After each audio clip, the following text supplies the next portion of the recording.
హి ఓం నమ శివాయ్. ఓం నమ శివాయ్. ఓం శ్రీ భద్రకాళీ సమేత వీరభద్రస్వామిని నమో నమః. మాతృ పితృభ్యో నమః. ఆచార్య అతిథిభ్యో నమః. శ్రీమాత లలితా త్రిపుర సుందరయే నమో నమః. శివశక్తి స్వరూపులారా, మానవ జీవితం అవలంబిస్తున్న మనకు జీవిత భాగస్వామి అతి ముఖ్యమైనది. పురుషులు ఎప్పుడు కూడా తమ భార్య తమకు అనుకూలవతిగా ఉండాలని, తనకు సకల సుఖములు అందించేదిలా ఉండాలని కోరుతూ ఉంటారు. ఈ విషయం స్త్రీల కంటే పురుషులకే భయం ఎక్కువ. ఎందుకంటే వారి జీవితం మొత్తం తాము చేసుకోబోయే జీవిత భాగస్వామిపై ఆధారపడి ఉంటుంది. సకల సుఖములు, భోగములు, ఆనందము మరియు కుటుంబం యొక్క గౌరవం ఆవిడిపై ఆధారపడి ఉన్నది. కాబట్టి అటువంటి భార్యను పొందాలి అంటే దైవానుగ్రహం తప్పనిసరి. ఇటువంటి పరిస్థితుల్లో లేక వివాహం ఆలస్యం అవుతూ సరైన సంబంధములు దొరకక ఇబ్బంది పడుతున్న వారు ఇప్పుడు చెప్పబోయే మంత్రము రోజుకి 8 మాలలు చొప్పున 22 రోజులు జపించిన తర్వాత ప్రతిరోజు 108 చొప్పున జపం చేస్తే చాలు. అనుకూలవతి, గుణవతి, సౌందర్యవతి, మనో వికాసవతి అనగా మనస్సుని అనుసరించి ప్రవర్తించే మనో వృత్తానుసారిని అనగా మన మనస్సునకు ఆవశ్యకత కలిగిన వ్యవహారం చేస్తూ మనకు లభించగలదు. ప్రసంగంలోని విని అవగాహన పెంచుకోండి. దివ్యాత్మ స్వరూపులారా, మాకు ఆడపిల్లలే ఎక్కువ మంది శిష్యురాళ్ళు ఉన్నారు. వాళ్ళు బాధపడుతూ, గురువుగారు మగవాడి కంటే ఆడవాళ్ళకే ఎక్కువ ఇబ్బంది కదా, మరి మగవాడే ఎందుకు ఎక్కువ కోరుకుంటాడు అని మీరు ప్రసంగంలో చెప్పారు అని బాధపడవద్దు. మాయామయం జగత్, మాయామయం జగత్. ఈ జగత్ మొత్తం మాయతో కూడి ఉన్నది. ఏది కనిపిస్తుందో అది నిజం కాదు, ఏది నిజమో అది మనకి కనిపించదు. దానికి చిన్న ఉదాహరణ ఒకటి చెప్పుకుందాం. ఒక దంపతులకు వివాహం జరిగింది అంటే ఆ ఆడపిల్లకి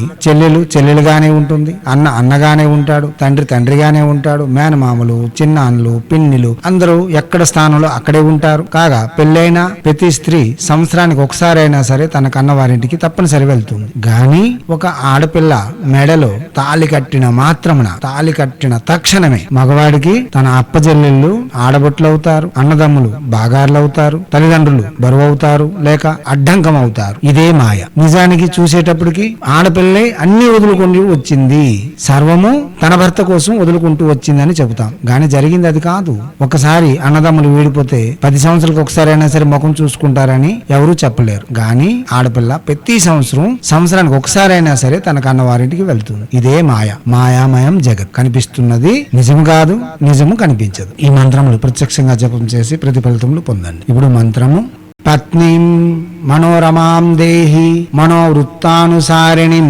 తారిణిం దుర్గా సంసార సాగరస్య కులోద్భవం.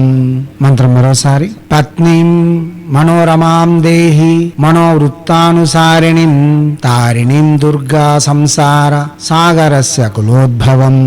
మంత్రం మరోసారి: పత్నీం మనోరమాం దేహి మనోవృత్తానుసారిణిం తారిణిం దుర్గా సంసార సాగరస్య కులోద్భవం.